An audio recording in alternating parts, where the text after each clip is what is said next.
Marcos, me explica um pouquinho essa estrutura do que é essa permissão para mudar que tu tanto falas. Nós que estudamos programação neurolinguística, hipnose, nós aprendemos que para haver mudança, para o ser humano mudar, primeiro e antes de tudo ele precisa de um objetivo, ele precisa querer. Ele precisa estar motivado para tal. Eu quero. A segunda variável dessa equação é como fazer isso? Que modelo utilizar para atingir a mudança? Então eu preciso querer e eu preciso do como. Essas duas variáveis somadas, em tese, vão gerar mudança. Acontece que durante a minha carreira, e este ano de 2019, eu faço 20 anos de atendimentos individuais, são mais de 7.000 pessoas, 7.000 vidas que eu tive a oportunidade, de alguma forma, de colaborar. Muitas vezes, quando eu aplicava tão somente esse querer com o como, a mudança não acontecia. Mas por qual motivo isso não acontecia? O que tinha por trás disso? Num primeiro momento eu não conseguia entender. Num primeiro momento eu achava que era falta de capacidade da minha parte como agente de mudança, como programador, como comunicador. Eu achava que alguma coisa no método que eu estava aplicando não funcionava. Até que muitas vezes quando a pessoa, o cliente, se deparava com o estado emocional que o impedia, ele começava, André, de uma forma muito curiosa, a demonstrar, através do seu não verbal, um gestual infantil, um gestual, uma voz de criança, uma coisa assim de criança, sabe, no canto da sala com medo. E eu comecei a observar isso nos meus clientes, em determinado momento me veio um insight. Eu perguntei, que idade você tem aí? E a pessoa, André, naquele momento me disse, eu tenho 6 anos de idade. E aí, este fenômeno, este não verbal, este comportamento, eu comecei então a observar e validar mais vezes a partir de então. E eu comecei a conversar com essa criança que estava se manifestando, e eu vi que exatamente, mesmo a pessoa querendo, mesmo a pessoa sabendo como mudar, aquela criança era a terceira variável. Aquela criança não estava dando a permissão para o adulto fazer o que ele queria fazer. Para mim isso é bastante tranquilo porque eu experimentei isso através de outras técnicas, através da psicologia lá no início dos anos 2000, Perfeito. Que é justamente uma técnica chamada resgate da criança livre. O que para mim é novo é tu tá trazendo isso para dentro da PNL, como assim? O fato é que a PNL nos ensina que é importante, primeiro, você validar o mapa e o mundo do outro, o jeito como o outro é. Segundo, este mundo se manifesta através desse não verbal. Então, este não verbal eu validei, eu acolhi. Você é meu cliente, eu estou fazendo um processo de mudança com você e você demonstrou um não verbal que até então eu não estava validando, até então eu não estava incluindo no processo. Quando eu incluí, eu percebi que eu podia conversar com a tua criança interior, negociar com ela, ajudá-la a crescer, para ela então te permitir como adulto, como homem, como cidadão, como pai, como esposo, a fazer aquilo que você, como homem adulto, que tem todos os recursos que tem, a fazer. Quer dizer então que eu estou experimentando uma dificuldade com relação à minha vida financeira. Perfeito. Eu ganho dinheiro, mas eu não consigo manter o dinheiro. Perfeito. Ou eu muitas vezes me deparo com oportunidades e que eu deixo elas passar e outras pessoas aproveitam e isso me frustra, mas ao mesmo tempo quando eu estou de frente com essas oportunidades eu me sinto inseguro. Ou às vezes até eu digo para mim mesmo, não, isso não é para mim. Está me dizendo que o não conseguir lidar com essas coisas ou a dificuldade em lidar com essas coisas está ligado a uma experiência de infância? É muito curioso isso. Eu vou dar alguns exemplos. Você falou das questões financeiras, primeiramente, me ocorreu um exemplo. Há um tempo atrás eu atendi um cliente que ele é bem sucedido nos negócios e ele resolveu ampliar, investir em outras áreas, ampliar os negócios. Só que ele se percebeu travado. Diferentemente da fase inicial da carreira dele, que ele era bastante audaz, audacioso, se arriscando. Agora, passado um tempo, mais maduro, pai de uma menina, ele se percebeu travado, não conseguindo fazer o investimento. Quando ele me procurou para ajudá-lo, então, a entender e até mesmo mudar esse estado emocional que o estava impedindo, ele se deparou com uma memória de quando ele era criança, por volta dos 7, 8 anos, e viu o pai dele investir em outras coisas e se dar mal. Inclusive ir à falência, né? Com dificuldade para morar, eles tiveram que se mudar, eles tiveram que cortar custos, enfim, tudo aquilo que a gente sabe quando a gente vive uma fase difícil na nossa vida, principalmente tendo família. Então ele percebeu que neste momento em que ele queria fazer um investimento um pouco mais arriscado, não era o homem adulto experiente que estava com medo, era aquela criança que estava fazendo ele lembrar que este tipo de movimento pode levar à falência. E aí tem o conflito entre o adulto que sabe o que faz e a criança que sente medo baseado nas suas experiências. Não, ótimo exemplo. Mas significa então que justamente essa criança interior, tem algumas escolas que chamam isso de criança ferida, né? Essa criança ferida, ela pode impactar em outras áreas da minha vida. Vou te dar um exemplo. Relacionamento.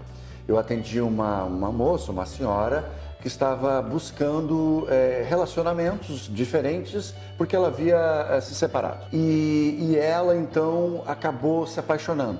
Quando ela se apaixonou, ela resolveu se afastar rapidamente. E ela percebeu que poderia ter tido um bom relacionamento com esta pessoa, mas ela deu um jeito de se afastar. Quando ela me procurou, eu fiz ela entrar em contato com este medo de se relacionar. Sabe para onde ela foi? Ela foi lá para os 8 anos de idade, quando a mãe amamentava a irmã mais nova, e ela vendo a mãe amamentar aos 8 anos, ela se aproximou da mãe e foi em direção ao outro seio da mãe. Enquanto a mãe amamentava, a criança se aproximou e ela empurrou a filha e disse: filha, o teu tempo já passou, agora é da tua irmã. E o que ficou marcado, impresso na mente daquela criança? Quando eu quero, quando eu desejo, quando eu amo, eu sou rejeitada. Então, ela se deu conta até mesmo que o casamento que ela havia tido foi muito mais por conveniência, muito mais por segurança do que por amor. Agora, depois de se separar, ela se permitiu se apaixonar, mas não se permitiu viver aquele amor. E ela, de uma certa forma, ela reproduziu aquela história anterior.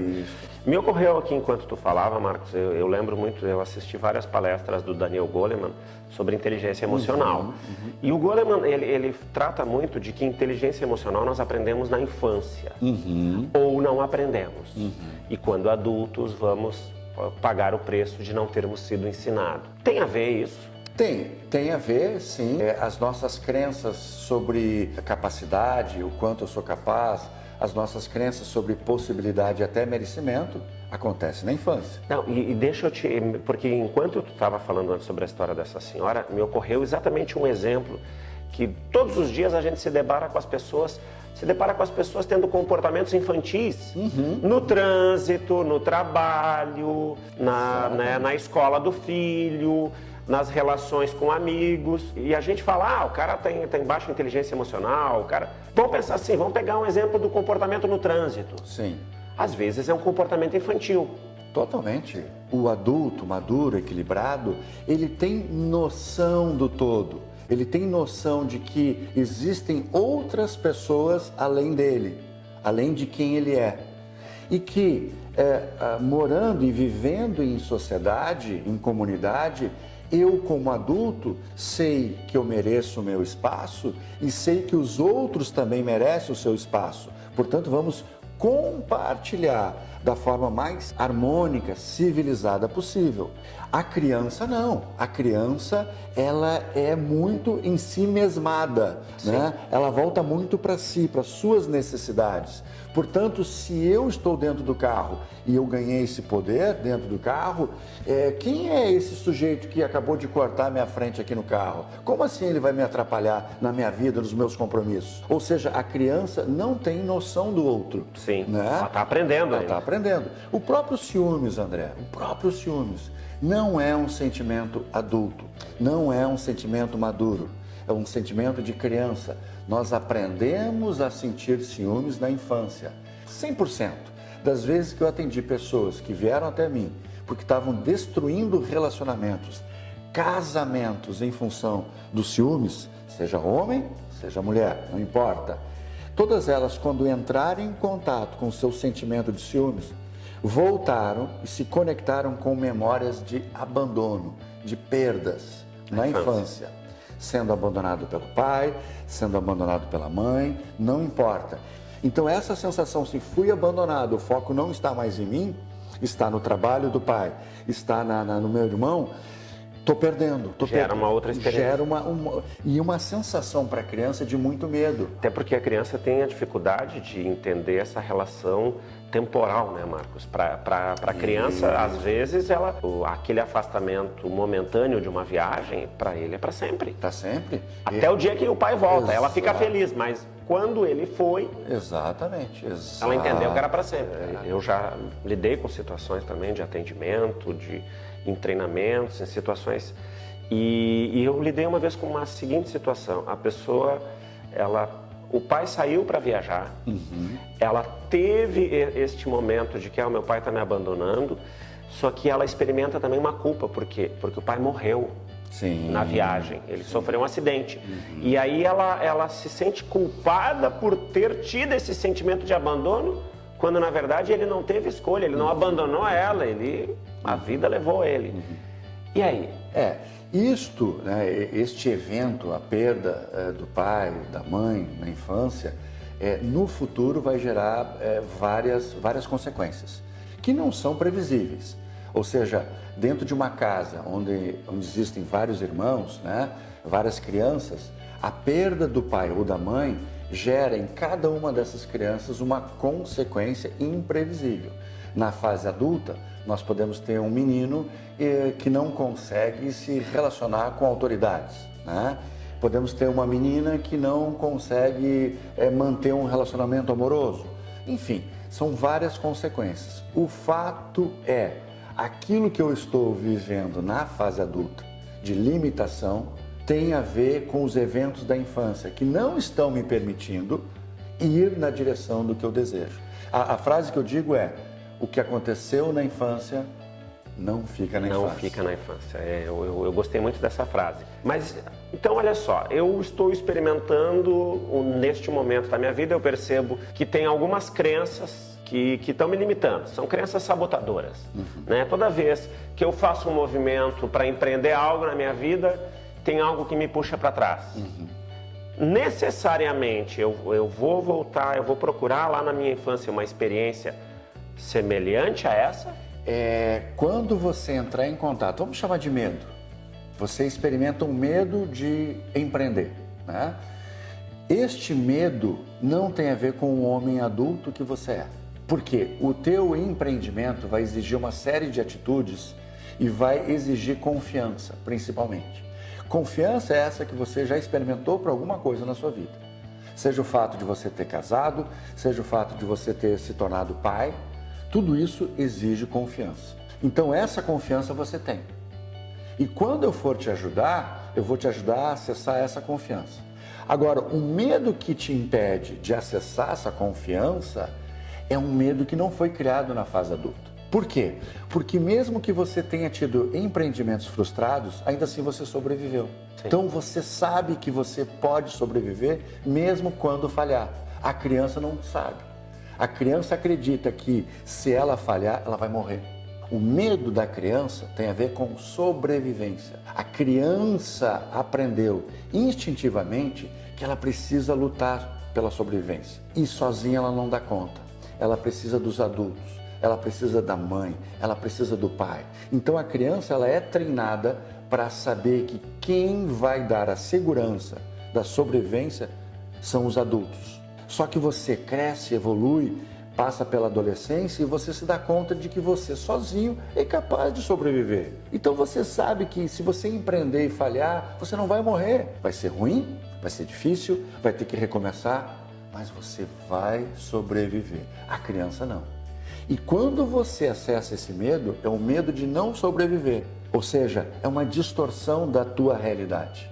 Você vai sobreviver, mas a tua criança não sabe. E aí ela que traz à tona e a experiência, o medo que eu aprendi, que agora está manifestando no medo de empreender, ele pode ter tido relação com um episódio que a criança não empreende, né? Sim, exatamente. A criança não tem perdas financeiras na bolsa, não tem o negócio que ela investiu e perdeu dinheiro. E se ela tiver perdas financeiras, ela tem um pai que é provedor. Ela entende assim, tá, eu perdi aquele brinquedo, meu pai me deu dinheiro e eu perdi aquele dinheiro, mas no outro dia o pai está me dando dinheiro de novo. O outro dia meu pai está ali me dando segurança. Então a referência de segurança é o pai, nunca ela. Não é ela. E aí o que a gente faz? A gente constrói, a gente te ajuda a acessar as tuas experiências de superação, as tuas experiências de confiança, para que você como adulto vá lá nas suas memórias e resgate aquela criança, ajudando aquela criança a sair de lá, naquele filme que fica rodando em looping, naquele filme que fica rodando e te lembrando, você é falível, você é falível. E aí eu faço aquela criança crescer e se integrar à minha identidade de adulto, para eu me tornar um adulto integrado, forte, confiante e capaz de enfrentar os desafios que eu tenho pela frente, de acordo com os meus objetivos, de acordo com os meus modelos, só que agora com uma terceira variável, a permissão. Fantástico, muito bom, Marcos. Gostei muito do que a gente conversou aqui hoje. Ótimo, obrigado. Valeu, André.